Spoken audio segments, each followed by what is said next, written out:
市在地新闻，后来乡亲啊，继续来看台南的小北夜市，讲一个大约10岁查囡仔囝，伫个冷冷透风的夜市摆搭咧卖死手啊。有民众甲问甲关心，查囡仔讲是为着要帮妈妈斗趁钱，才会出来摆搭。啊，甲问讲，敢袂担心去互同学认出来？伊讲袂，因为家己无做毋着代志，遮尔啊乖，遮尔啊捌代志，互袂少的网友是真感动。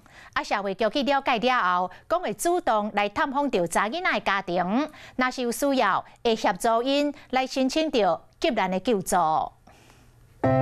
热闹的夜市，查某囡仔坐伫咧椅啊，摸纸想法，穿的袖仔含运动裤，看起来酷酷。毋过伊毋是来设计，是来卖死手法。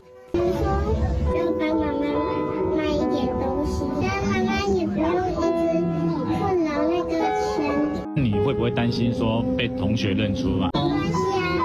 没关系啊，没关系。我又没有做错。查某囡仔讲话真捌代志，互人听甲是真唔甘。最近天气变冷，有民众看到，行过来甲关心。可以帮我算一算吗？看这边多少钱？啊？全部，赶快来，来这边算。这个民众嘛，家己啉钱，若甲查某囡仔的物件全部买落来，佮买一领袖仔送去。查某囡仔讲，为着甲妈妈斗趁钱，减轻负担，才会出来卖物件。影片铺就帮，互真侪网友是看个真感动。是你会帮助他吗？会啊，因为他最近很冷。啊，家境你若有正经摆吼，啊，就靠囡仔迄是无要紧。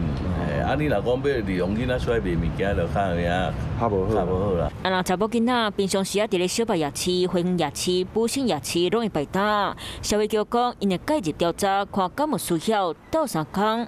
评估之后，如果这位女童的家庭的确是有经济上的困难的话，也会由社工来协助申请急难的救助。细汉年纪为着甲出来斗趁钱，嘛袂惊一个人出外讨趁活动恶拎出来，嘛毋惊催婚，遮尔捌代志，互大家是看甲真甘。